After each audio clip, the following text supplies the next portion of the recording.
El Evangelio de Mateo en el capítulo 10 y vamos a continuar examinando los versos 5 al 15. Mateo 10, versos 5 al 15. Abra ahí su Biblia, por favor.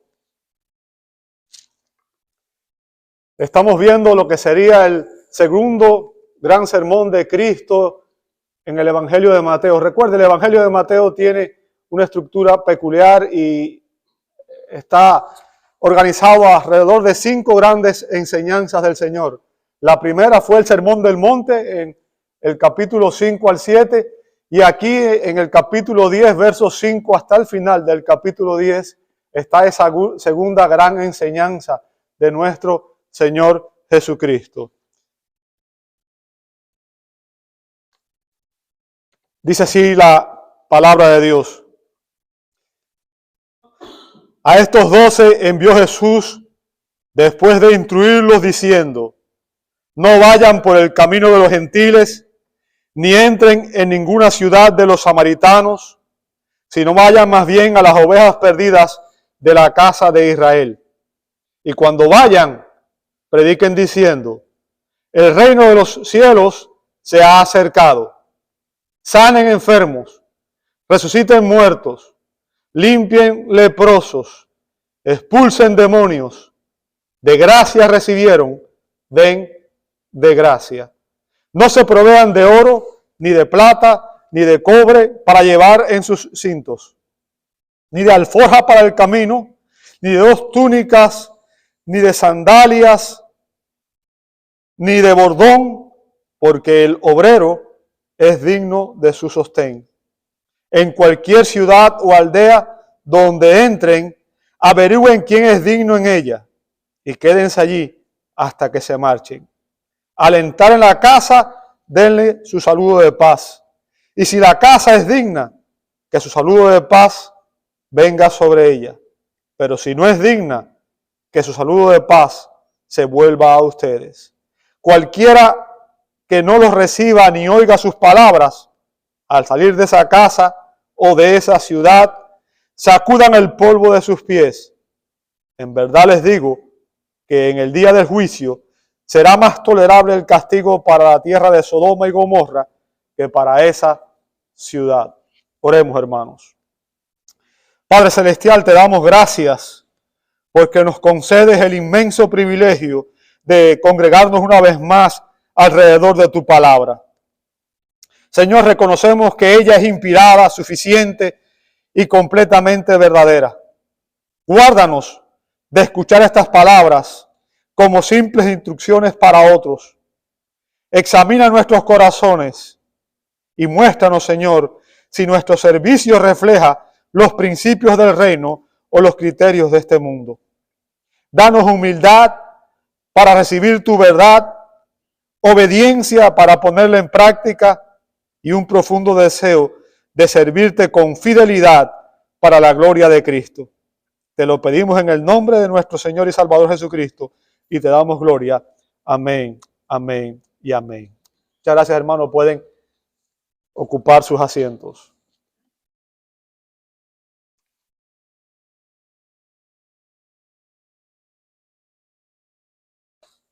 El título de este mensaje es Principios para un ministerio efectivo. Principios para un ministerio efectivo. Hasta este momento, en su evangelio, Mateo ha enfatizado que Jesús es quien ha estado realizando la mayor parte de la obra en el ministerio. Jesús ha estado predicando el reino, ha sanado enfermos, ha expulsado demonios y ha manifestado la autoridad del Rey prometido. El Rey Mesías que fue prometido en las Escrituras del Antiguo Testamento. Pero al llegar a este capítulo, al llegar al capítulo 10, ocurre una transición, un cambio que es importante. Y muchas veces leemos el Evangelio y no notamos esas transiciones. No olvidemos que al terminar el capítulo anterior, se nos dice que Jesús contempló las multitudes y las vio como ovejas sin pastor, que él sintió compasión de ellas y declaró que la mies era mucha y que los obreros eran pocos. Usted puede ver eso en Mateo capítulo 9, versos 36 al 38. Y él le ordenó a sus discípulos que oraran para que el Señor enviara obreros a la mies, enviara ministros, enviara mensajeros a la mies. Y ahora aquí en el capítulo 10, los discípulos descubren que ellos son la respuesta a esa oración. Cristo manda a sus discípulos no solamente a orar por los obreros, sino que ahora Él los convierte en esos obreros que van a ir a predicar el Evangelio por todas partes. Aquí el Señor les instruye y les enseña cómo es que ellos deben servir, cómo es que ellos deben ministrar. El rey les da instrucciones referente a la manera en que ellos debían cumplir la misión que Él les había confiado.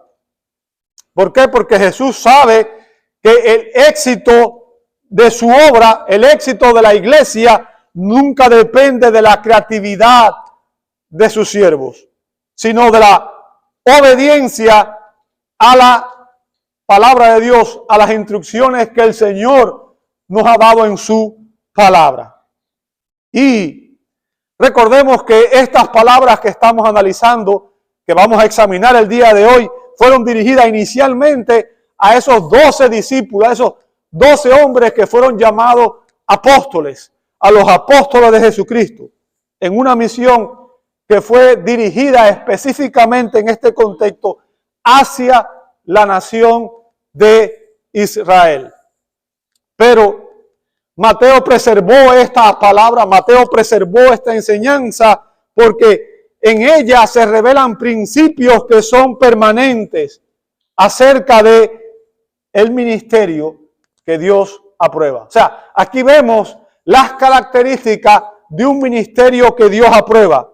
A través de este pasaje vamos a descubrir 7 principios que distinguen el ministerio que Dios aprueba. 7 principios que distinguen el ministerio que Dios aprueba.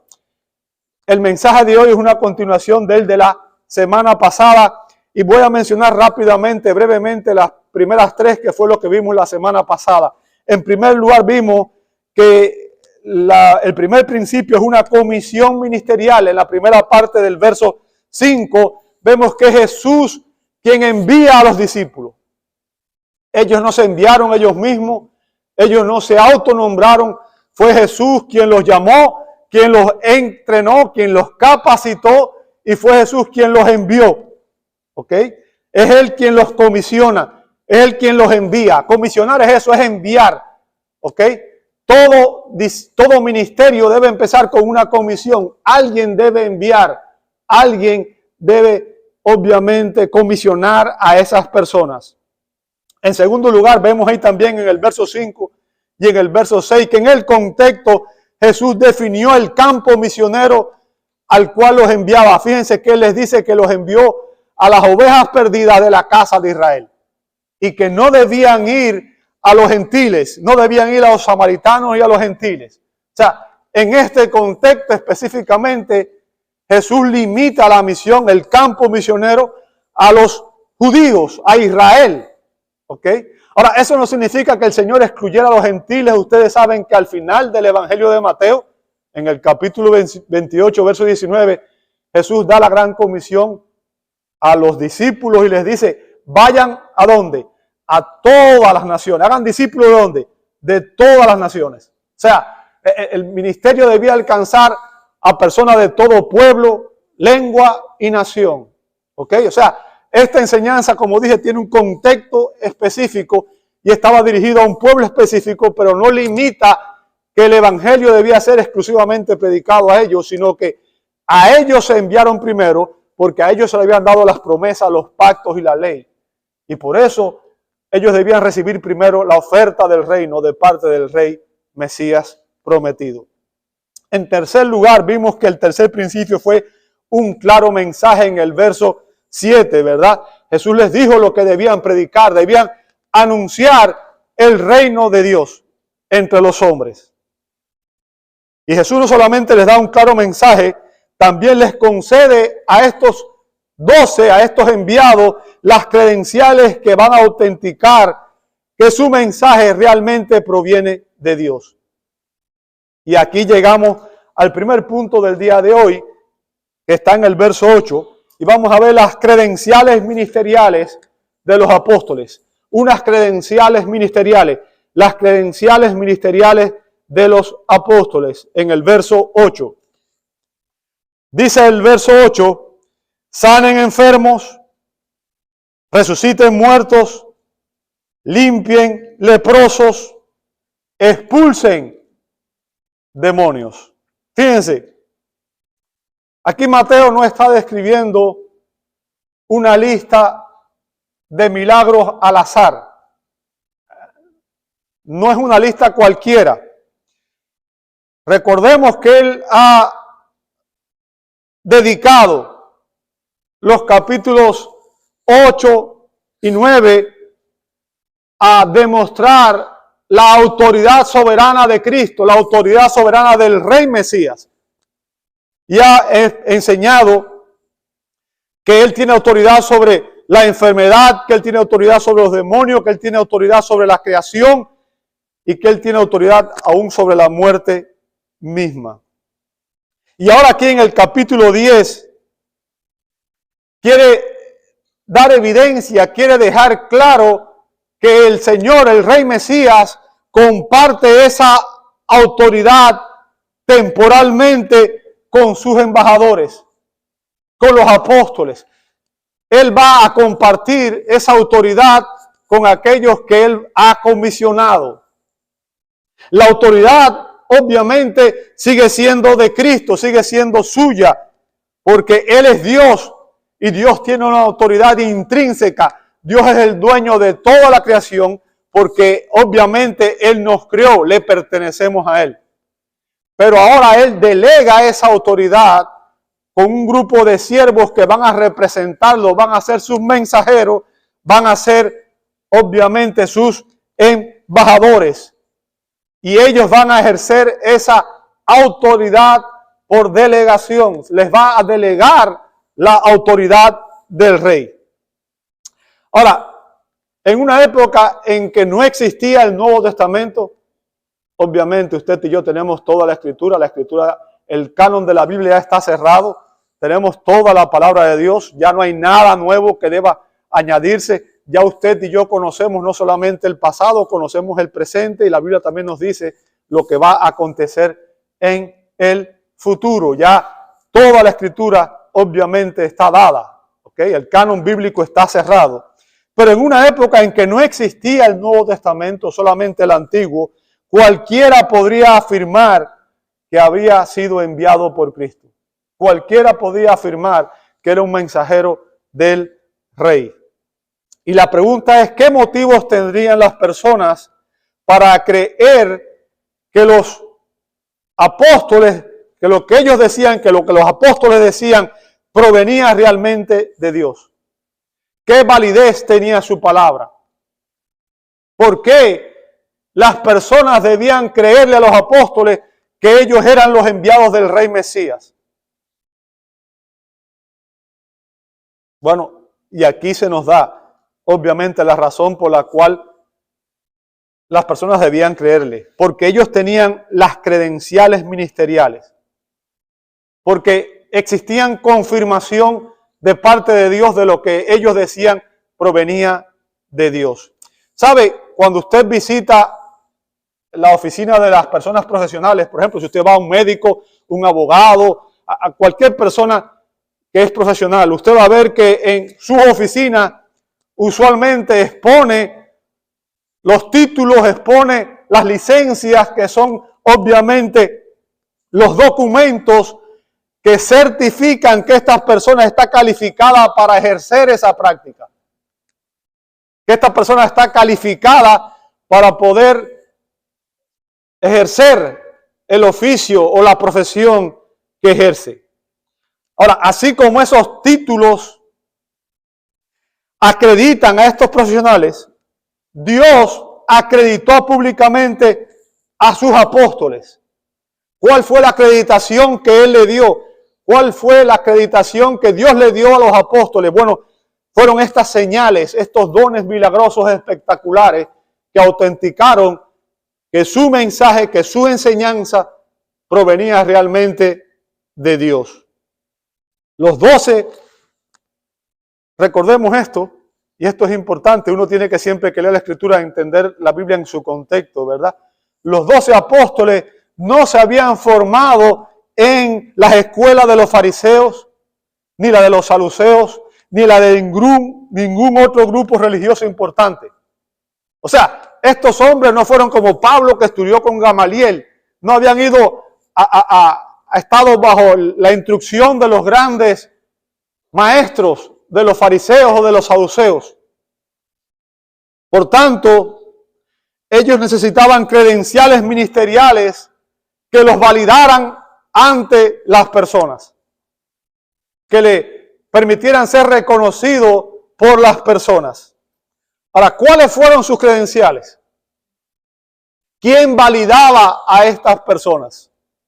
Bueno, vamos a ver lo que dice la palabra de Dios en el libro de Hebreos. Hebreos 2:4 nos dice exactamente quién validó, quién los acreditó, quién acreditó a los apóstoles a la hora de ejercer su ministerio. Fíjense lo que dice Hebreos 2:4. Dios testificó junto con ellos. Por tanto por señales como por prodigio y por diversos milagros y por dones repartidos del Espíritu Santo según su propia voluntad. O sea, aquí vemos cuál fue su acreditación.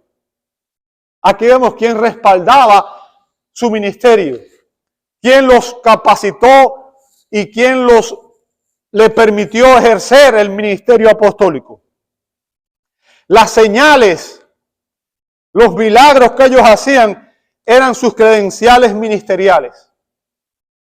Le fueron dadas por Dios como evidencia de que ellos hablaban con la autoridad del Rey Mesías. Eran los embajadores genuinos del verdadero Rey. Recuerden que el propósito del Evangelio de Mateo es demostrar que Jesús es el Rey Mesías prometido. Y ahora aquí se está validando, se está dando credenciales a sus embajadores, aquellos que van a representarlo, aquellos que van a proclamar su reino. Y cuando algunos creyentes de la iglesia de Corinto estaban cuestionando el ministerio de Pablo, ustedes saben que Pablo fue escogido después, fue el último de los apóstoles escogidos, ¿verdad? Él dice, yo fui el último de los apóstoles, me pareció como un abortivo, fuera de tiempo. O sea, Pablo fue el último de los apóstoles. Bien, no ha habido más apóstoles después de Pablo. Cuando en Corinto algunos cuestionaron su apostolado, escuche las palabras de Pablo en 2 Corintios 12:12. Y aquí vemos nuevamente las credenciales apostólicas, aquello que acreditaba a los apóstoles para poder predicar el mensaje y para validar el hecho de que ellos hablaban en nombre de Dios y no en nombre de los hombres. Dice Pablo en 2 Corintios 12:12, entre ustedes se operaron las señales, ¿sabe? Y ese término señales, traducido señales en algunas Biblias, también puede ser traducido milagros. Entre ustedes se operaron los milagros de un verdadero apóstol. O sea, Pablo está diciendo, entre ustedes yo hice los milagros de un verdadero apóstol, con toda perseverancia, por medio de señales, prodigios y milagros. O sea, Pablo dice, estas son mis credenciales apostólicas. Esto es lo que acredita que yo soy un apóstol de Jesucristo, que soy auténtico, que no soy falso, que soy real, que no soy menor que ninguno de los otros 12 apóstoles. Aquí están las acreditaciones que Cristo les dio a estos hombres especiales, estos hombres específicos.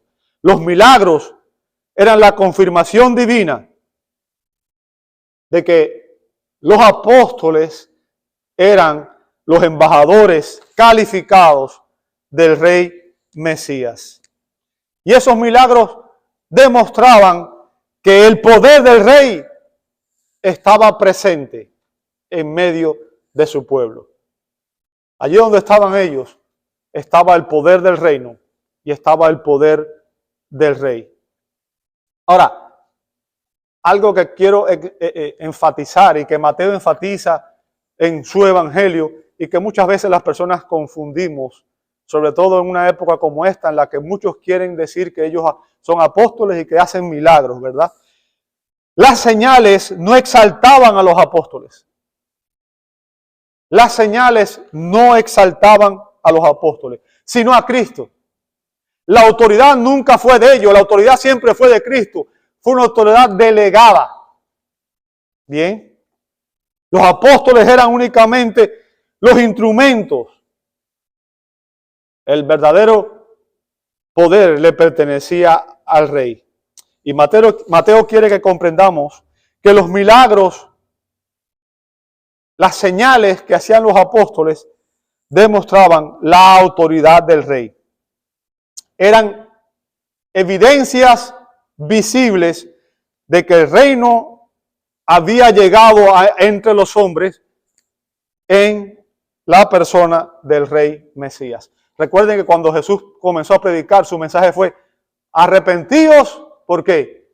Porque el reino de los cielos se ha acercado. ¿Cómo se había acercado el reino?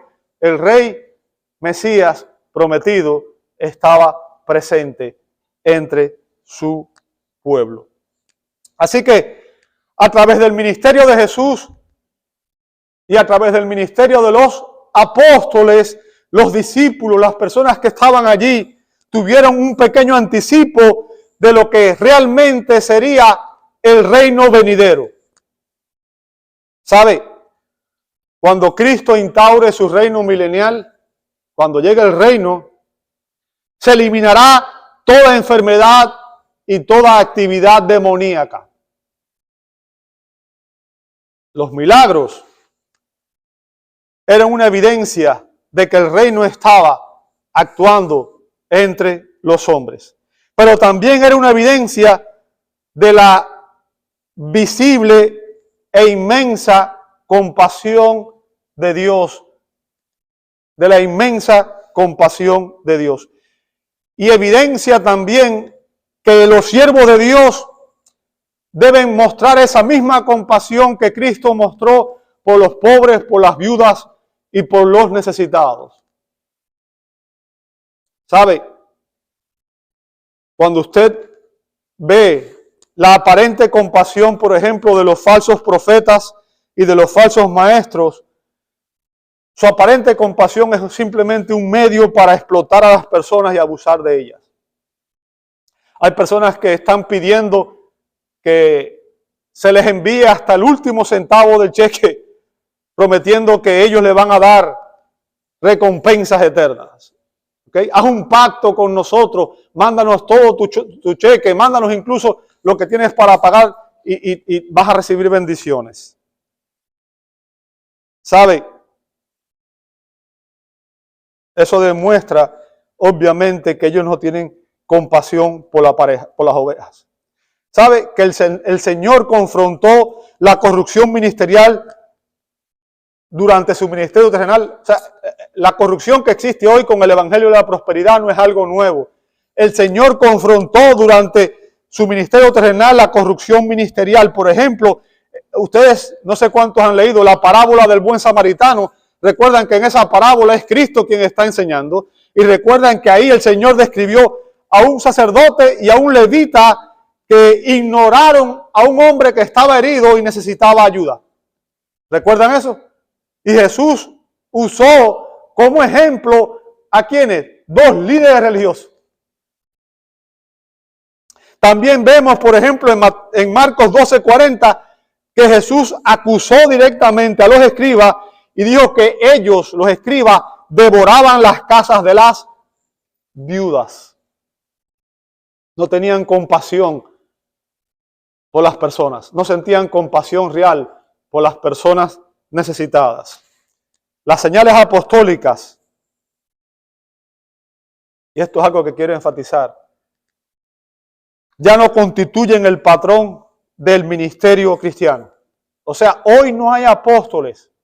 Estas señales, estos dones fueron dados con un propósito específico, en un contexto específico, para validar a estos hombres que traerían las escrituras del Nuevo Testamento y que establecerían el cimiento de la iglesia, el fundamento de la iglesia. Ya hoy las señales no son el medio, no son la credencial que Dios usa para validar a sus siervos, pero Dios continúa obrando milagros conforme a su soberana voluntad. Lo hace Él. No ha dado hoy estos dones milagrosos a hombres específicamente. Ahora, Dios sigue autenticando a sus siervos. Dios sigue autenticando a aquellos que le sirven. Dios sigue autenticando a aquellos ministros fieles. No mediante los dones de señales apostólicas, no mediante los dones milagrosos, sino, y estos son las credenciales que tienen los siervos de hoy, ¿verdad? Una vida transformada, una fiel predicación, exposición de la palabra de Dios y un ministerio que produce fruto espiritual. Esas son las credenciales que Cristo da a sus ministros hoy. Note lo que dice el Señor a continuación. De gracia recibieron, den de gracia. Fíjense, los dones milagrosos que los discípulos recibieron, pudieron utilizarlo como un medio de enriquecimiento personal. ¿Sí o no? ¿Se imagina alguien con el don de sanar? ¿Quieres que te sane? Mándame plata, ¿cierto? Y ¿sabe? Y eso es lo que muchos charlatanes dicen hoy, que tienen el don de sanidad, y si tú quieres recibir sanidad, mándame dinero, haz un pacto. Venden el evangelio, venden lo que ellos hacen, ¿ok? ¿Sabe? En Hechos capítulo 8, había un hombre llamado Simón el Mago, que al ver el inmenso poder que poseían los apóstoles, intentó comprar este don, este talento. Y él estaba dispuesto a pagar cualquier precio. Él estaba dispuesto a pagar una gran suma de dinero. ¿Por qué? Bueno, porque él sabía que si lo lograba, si él compraba este don, este talento, él hubiera podido ganar mucho dinero, hubiera podido usar este don como un medio de ganancia personal. Escuche la respuesta de Pedro en Hechos 8:20. Entonces Pedro le contestó: que tu plata perezca contigo, porque pensaste que podías obtener el don de Dios con dinero. O sea, ¿sabe lo que Dios da? Lo da de gracia. Nadie lo merece. Los dones que tenemos, Él no los da. Nadie los merece. No podemos usarlo para nuestro beneficio personal. Ningún siervo de Dios que sea fiel a Dios va a usar el don que Dios le da como un medio de beneficio personal, de ganancia personal.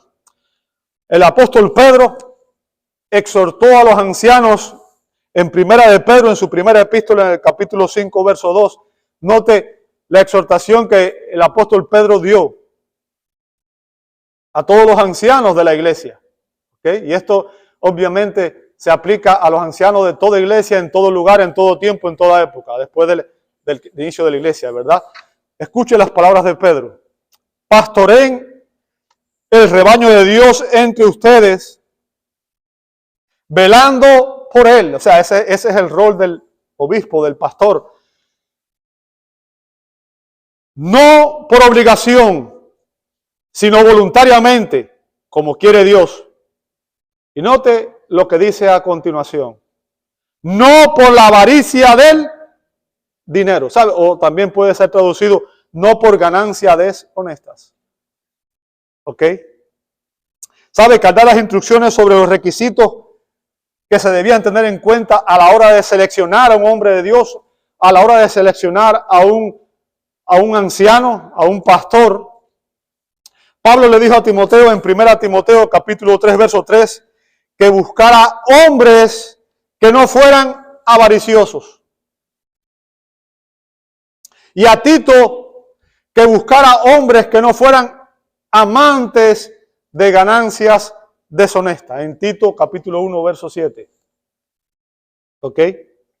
Y el punto que estoy haciendo, amado hermano, es que Cristo condena toda forma de mercantilizar el ministerio, toda forma de usar el ministerio como un medio para obtener ganancias deshonestas, de abusar de aquellos necesitados, de usar el ministerio para enriquecerse de manera personal. ¿Por qué? Porque lo que hemos recibido de gracia, los dones espirituales que hemos recibido de gracia, jamás deben convertirse en un instrumento para el beneficio personal.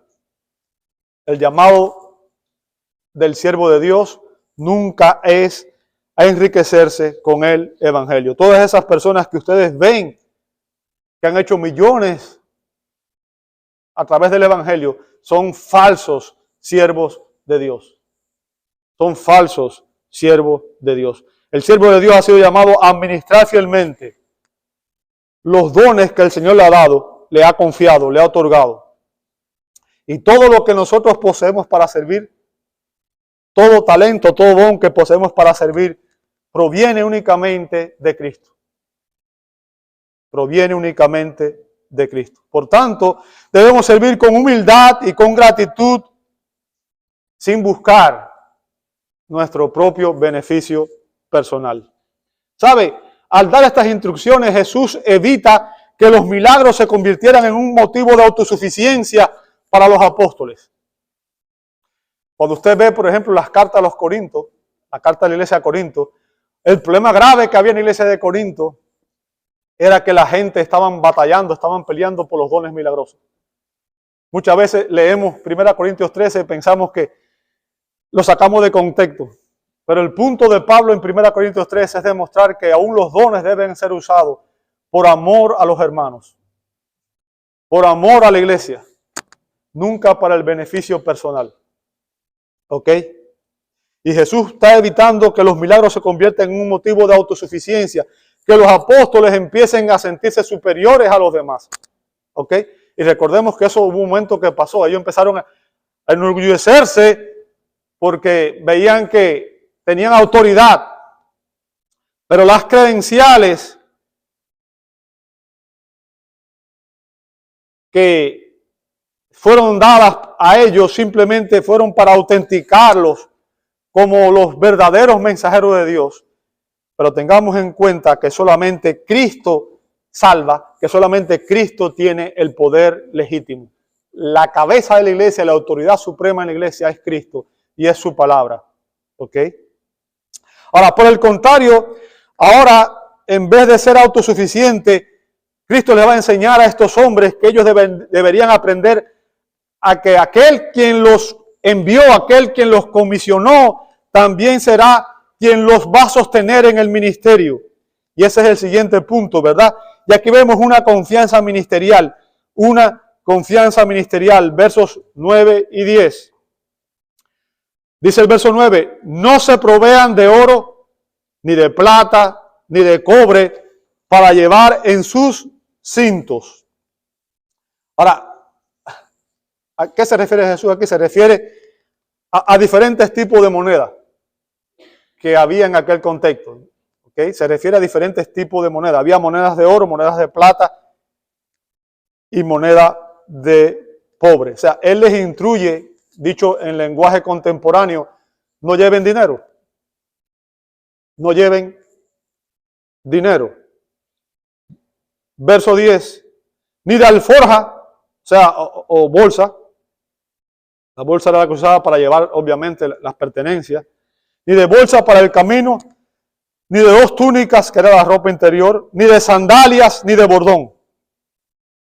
Ahora, quiero hacer un énfasis aquí. Jesús no está promoviendo tampoco la pobreza como una virtud. Bien, no está haciendo apología a la pobreza. Una persona puede ser pobre y no ser humilde. Puede tener un corazón soberbio. Entonces, esta instrucción fue dada en un contexto específico. Hay otros contextos en que sí se les dice que deben proveer para el camino. Pero aquí hay un propósito específico. Jesús está haciendo esto, hermanos, con un propósito específico. Y debemos entenderlo dentro de ese propósito específico.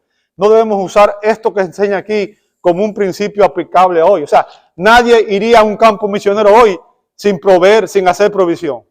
¿Ok? Ahora, la pregunta aquí es, entonces, si ellos no pueden llevar nada, ¿cómo se iban a sostener? ¿Verdad? Si usted va a hacer un viaje misionero, usted va a ir a un lugar a predicar y usted no lleva dinero, no lleva recursos, ¿cómo va a subsistir el tiempo que esté allí? ¿Cierto? ¿Cómo se van a sostener? ¿Cómo iban a financiar su ministerio? Y aquí aparece, obviamente, un principio espiritual. Un principio espiritual. Fíjense, él le dice, no lleven estas cosas y después da la explicación. Porque el obrero es digno de su sostén. El obrero es digno de su sustento. ¿Quién fue quien anunció este principio? Es el Señor mismo, es Cristo, ¿cierto? Es Cristo mismo. ¿Sabe? El principio permanente aquí no es que sus ministros deben viajar sin recursos. Ese no es el principio permanente. O sea, eso no es aplicable hoy, obviamente. Lo que sí es aplicable, el principio que sí es aplicable, es que no debemos depender de otra cosa de que no sea de la provisión de Dios. Debemos aprender a confiar y a depender en la provisión de Dios por encima de cualquier otra cosa, mientras hacemos su voluntad. El hombre de Dios no debe preocuparse excesivamente por las cosas materiales. Debe aprender a confiar y a depender en Dios. Debemos confiar que aquel que nos llamó, que aquel que nos capacitó, que aquel que nos envió, también nos proveerá. ¿Y cómo lo hará? Dios usaría a personas piadosas para sostener a sus siervos. ¿Sabe? Pablo, cuando dio las instrucciones con relación a los ancianos en 1 Timoteo 5, 17 al 18, Pablo dice, los ancianos que gobiernan bien, está hablando obviamente del oficio de anciano, está hablando de los líderes de la iglesia. Recuerde, para que una iglesia sea bíblica, para que una iglesia sea sana, para que una iglesia sea realmente una iglesia que honre a Dios, como las iglesias del Nuevo Testamento, debe estar gobernada por una junta de ancianos. No por un solo líder, sino por una junta de ancianos. ¿Okay? Un grupo de ancianos, un grupo de pastores, un grupo de hombres maduros que son los que instruyen a la iglesia. Y Pablo, hablando de ellos, dice, los ancianos que gobiernan bien, porque la función de los ancianos es gobernar la iglesia en nombre de Cristo, en representación de Cristo, sean considerados dignos de doble honor. Ahora nota a continuación, dice, principalmente los que trabajan en la predicación y en la enseñanza. O sea, va a haber algunos ancianos que su ocupación, su empleo, su trabajo, ¿cuál va a ser? La predicación y la enseñanza. Bien, porque la Escritura dice, no pondrás bozal al buey que trilla, y después vuelve a repetir aquí, el obrero es ¿qué cosa? Digno de su salario. O sea, es digno que una persona que sirve en el ministerio sea sostenido por su ministerio. Y Pablo dice en 1 Corintios 9:14, así también ordenó el Señor que los que proclaman el Evangelio vivan del Evangelio. ¿Okay? Aquí obviamente se nos enseña algo importante y quiero hacer un énfasis. No se nos permite fijar un precio por nuestro servicio.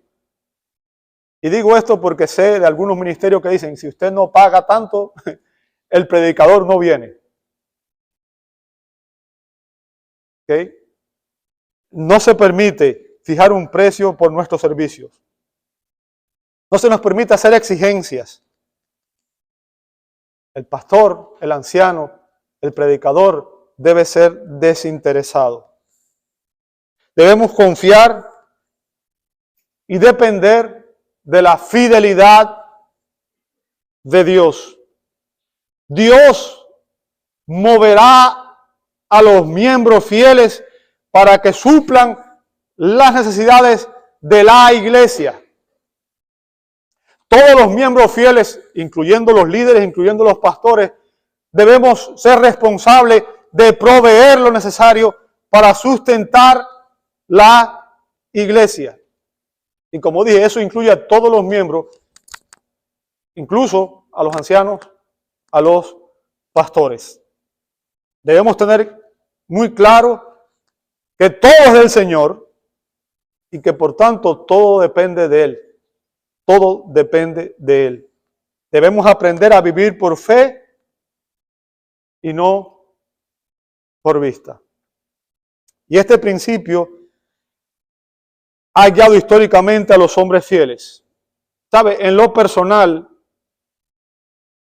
procuro vivir este principio porque entiendo que el ministerio que Dios me ha dado no me lo dio para que yo me enriqueciera. Jamás le he cobrado a nadie por hacer alguna de las funciones que usualmente debo realizar como pastor. Jamás he cobrado a nadie por realizar una boda, por hacer un funeral, por ninguna de esas cosas. Recibo un salario de la iglesia, pero jamás he puesto un cobro o he impuesto a nadie que me pague algo por mis servicios, porque considero que todo eso es parte de mi función como pastor de esta congregación. ¿Ok? Parte del servicio que Dios me llamó a hacer. Ahora, observe la lógica del Señor aquí. Lo primero que Él hace es que Él los envía. Y ahora les está enseñando que ellos deben depender de Él. Hay algo que debemos tener muy claro, hermano. Y es que el Señor nunca llama a sus siervos para abandonarlos en el camino. Dios nunca llama a sus siervos para abandonarlos después. Dios siempre va a sostener a aquellos a quienes Él envía. Y quien nos llama es quien nos sostiene. La dependencia en Dios va a producir cuando una persona aprende a confiar en Dios, cuando aprendemos que Dios es soberano y que es Él quien nos provee, que es Él quien nos da salud, trabajo, familia, bendiciones. Eso va a producir estabilidad, sencillez y contentamiento en el servicio. ¿Sabe? Eso fue lo que dijo Pablo.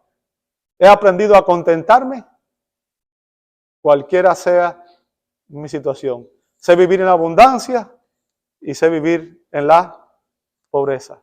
En todo y por todo estoy acostumbrado. O sea, Pablo confiaba absolutamente en la soberanía de Dios. Y esa confianza en la provisión divina debe reflejarse también en la manera en que sus ministros, en que sus siervos se relacionan con las personas que los reciben.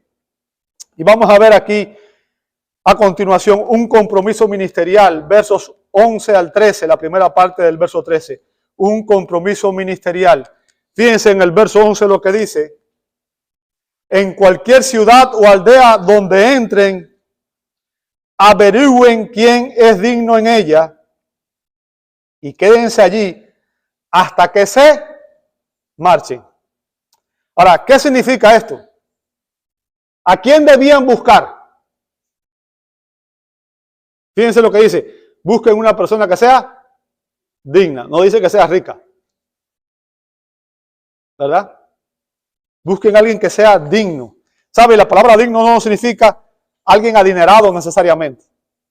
Significa alguien cuyo carácter, cuyo estilo de vida y cuya integridad ética, moral y espiritual hagan de su hogar un lugar apropiado para alojarte.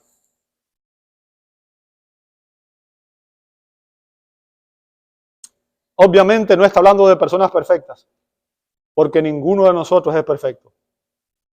O sea, ninguno de nosotros es perfecto. Todos nosotros somos pecadores, ¿cierto? La razón por la que estamos aquí no es porque somos mejores que los que están afuera. Es porque reconocemos que somos pecadores y que sin la gracia de Dios nunca entraríamos al reino de los cielos. Y Dios continúa obrando en nosotros y nos continúa santificando y nos continúa conformando a la imagen de Cristo. Pero aún no somos perfectos, aún pecamos. Entonces no se está hablando aquí de personas perfectas, está hablando de personas que sean receptivas al Evangelio. Personas que estén dispuestas a escuchar. Y una vez que encontremos esas personas, los discípulos debían permanecer con ellas. O sea, imagínense que usted encuentre una casa y que la persona sea humilde, pobre, y de repente viene otra persona y también se interesa y tiene mucho más dinero y usted dice, no, ¿sabes qué? Me voy para la casa de mi hermano que tengo mucho mejores condiciones. Suena un poco feo, ¿cierto?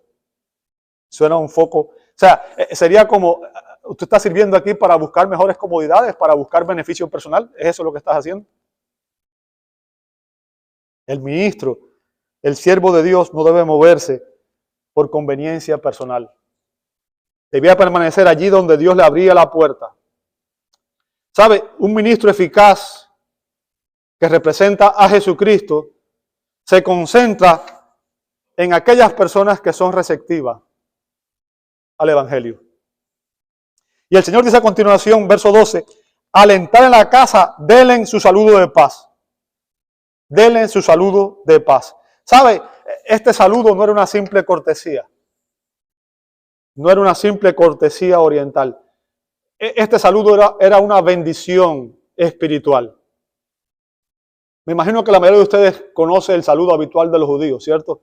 Seguramente ustedes han escuchado una palabra muy famosa en el hebreo, shalom. ¿Qué significa esa palabra? Tiene un amplio significado. El significado principal es paz. ¿Ok?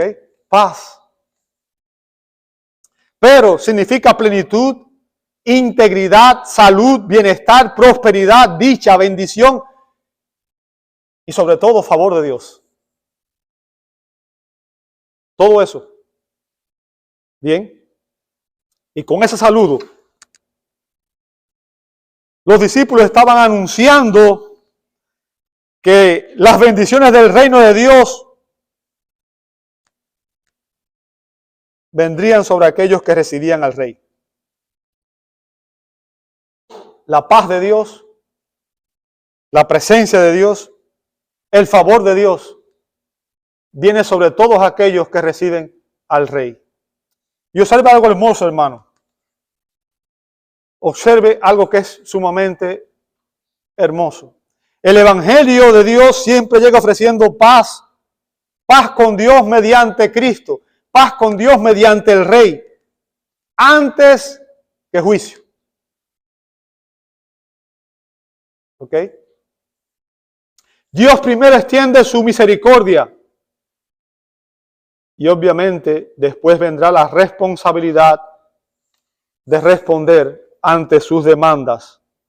Dios llama a todo hombre, Dios manda a todo hombre en todo lugar a que se arrepienta de sus pecados y reciba a Cristo por la fe. Eso es una demanda de Dios a todo hombre. ¿Sabe? Y aquí vemos el orden de la gracia. Dios nos ofrece paz en Cristo. A todo aquel que recibe a Cristo se le ofrece reconciliación con Dios, paz con Dios, comunión con Dios eterna. Ahora, el corazón del ministerio no consiste simplemente en proclamar la doctrina correcta, también consiste en reflejar el carácter compasivo del Salvador. Vea lo que dice el verso 3 en la primera parte. Y si la casa es digna, que su saludo de paz venga sobre ellos. O sea, aquí debemos buscar a aquellos en quienes Dios está abriendo el corazón para recibir el Evangelio. Y cuando encontremos a esas personas debemos entregarnos a ellos por completo. O sea, si una casa es digna, debemos proclamar allí, anunciar la bendición prometida por Dios a todos aquellos que son receptivos al Evangelio del Rey, aquellos que reciben al Rey por la fe. Y debemos darles, enseñarles todo lo que podamos referente al Rey. Y el punto que está haciendo aquí, el principio que está enseñando aquí el Señor, es que la fidelidad no consiste en buscar mejores oportunidades, sino en permanecer allí donde Dios nos abre una puerta. Pero algo que debemos tener muy claro, hermanos, es que no toda persona va a responder favorablemente al mensaje del reino. Y Jesús no solamente nos prepara para aquellos que lo reciben, no nos dice solamente cómo debemos actuar con aquellos que reciben favorablemente el Evangelio, sino también Jesús prepara a sus discípulos para una realidad que todo ministro fiel debe esperar. La fidelidad en proclamar el mensaje de Dios no siempre produce aceptación. Y por eso termina enseñándoles cómo responder cuando el Evangelio es rechazado. Y este es el último punto. Y aquí vemos una convicción ministerial. Una convicción ministerial. Está en la segunda parte del verso 13 y el verso 15. Dice así Jesús: pero si no es digna, que su saludo de paz se vuelva a ustedes. Verso 14. Cualquiera que no lo reciba ni oiga sus palabras, al salir de esa casa o de esa ciudad, sacudan el polvo de sus pies. ¿Sabe? Aquí vemos algo importante. Y es que Jesús nunca prometió aceptación universal. Él nunca dijo que todos aceptarían la verdad, que todos recibirían el Evangelio.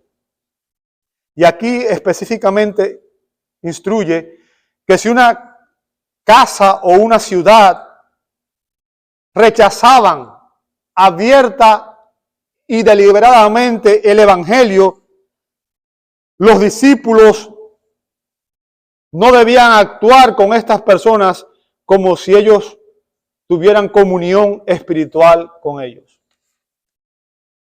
Bien. La paz anunciada no reposaría sobre aquellos que rechazaban al Rey, sino que volvería a sus mensajeros. ¿Sabe? Para nosotros hoy esta enseñanza no la entendemos muy clara porque no es parte de nuestra cultura. Para un judío, el gesto de sacudir el polvo de los pies era un acto profundamente simbólico. Tenía un significado, no era algo ligero. Cuando ellos regresaban de los territorios gentiles, sacudían el polvo de sus sandalias como una señal de separación de toda impureza. Y ahora Jesús aplica ese mismo símbolo tanto a las casas como a las ciudades judías que rechazaran al Mesías. ¿Sabe? La implicación aquí es muy solemne y muy seria. Rechazar al Rey colocaría a todas aquellas personas que lo hicieran en la misma condición espiritual en la que estaban los paganos, los gentiles. Sin Dios, sin los pactos, sin la ley, sin Cristo. ¿Estaban cómo? Perdidos. Perdidos. Y finalmente Jesús pronuncia una de las advertencias más fuertes en el Evangelio. ¿Sabe? Esta es una advertencia sumamente seria. Verso 15. En verdad les digo. ¿Sabe? Cuando usted escucha eso, en verdad les digo, se está haciendo un énfasis. ¿Ok? Eso no está ahí por gusto. está haciendo un énfasis. O sea, está diciendo, esto es sumamente serio, es sumamente importante. Preste mucha atención. En verdad les digo, nota a continuación, que en el día de qué. O sea, note que, ¿quién está hablando aquí? Jesús. Y está diciendo que habrá un día de juicio. ¿Okay? El día en que Dios juzgará ¿a quién? A todos los hombres mediante Cristo. Todos nosotros, dice la Escritura que está establecido que todos los hombres mueran una sola vez. Y después de esto, el juicio. No habrá segundas oportunidades. No existe un purgatorio. Esa es una falsa doctrina, una falsa enseñanza. ¿Ok? En el día del juicio, note lo que dice a continuación, será más tolerable. ¿El qué? El castigo para la tierra de Sodoma y Gomorra que para esa ciudad. Bueno, ustedes recuerdan qué fue lo que pasó con Sodoma y Gomorra, ¿cierto? Dios consumió las ciudades con fuego del cielo por su pecado. Y aquí está diciendo que aquellos que rechazan a Cristo, que aquellos que rechazan al Rey, su castigo será aún peor que el que recibieron las ciudades de Sodoma y Gomorra. Es una advertencia seria, ¿cierto? No estamos jugando. Estamos proclamando las palabras del Rey. Cada vez que el Evangelio, y esto es un principio importante, hermanos, cada vez que el Evangelio es proclamado con fidelidad, nadie va a permanecer neutral. Nadie puede permanecer neutral. Usted no puede decir, yo lo voy a dejar para después. Bien.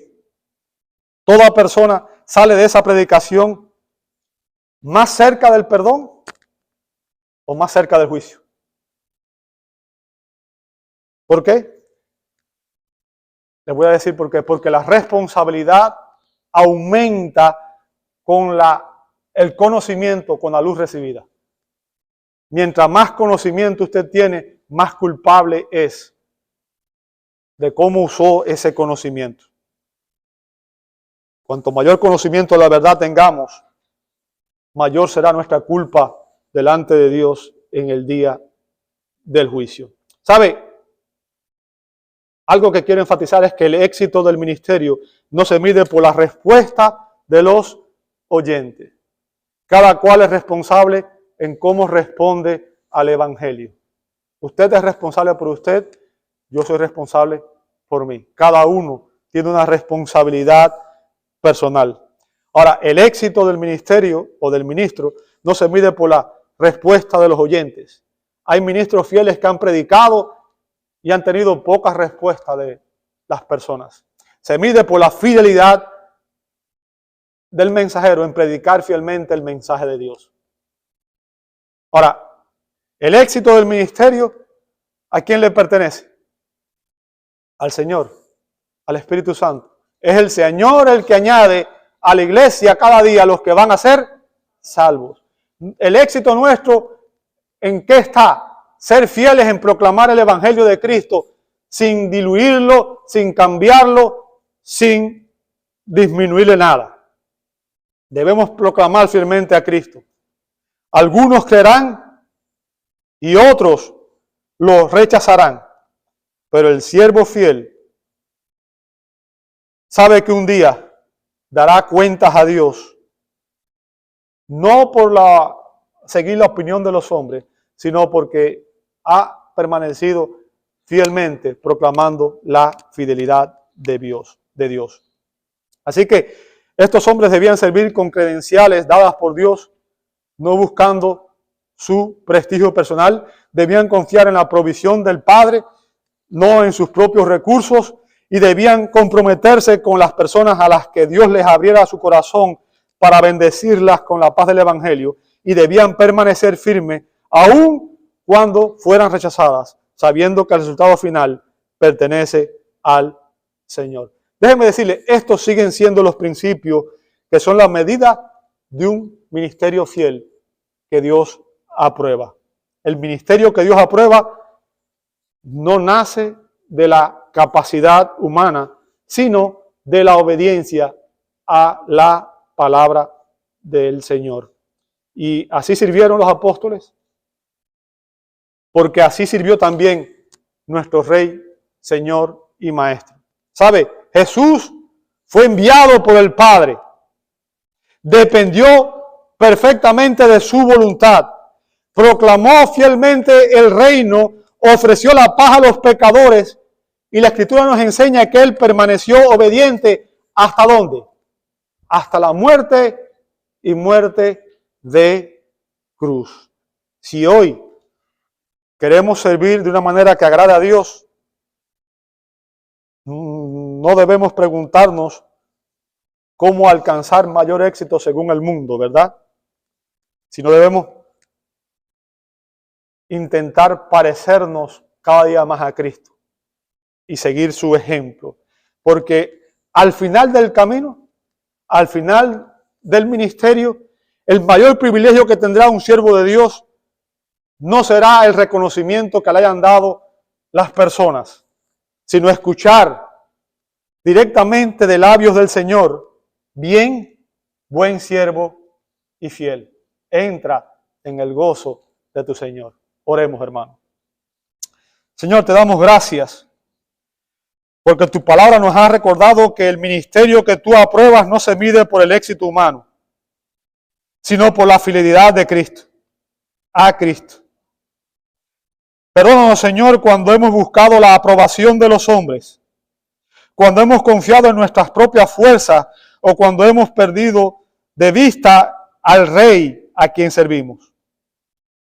Te rogamos que la verdad que este pasaje enseña, Señor, penetre hasta lo más profundo de nuestros corazones. Haz de nosotros siervos que dependan de tu provisión, que proclamen fielmente el Evangelio, que amen a las personas con la compasión de Cristo y que permanezcan firmes aún cuando enfrenten el rechazo. Que nuestra mayor aspiración sea vivir de tal manera que un día podamos escuchar de los labios de nuestro Señor: bien, buen siervo y fiel. Porque a Él y solamente a Él es toda la gloria, toda la honra y todo el honor, ahora y para siempre. Amén, amén y amén.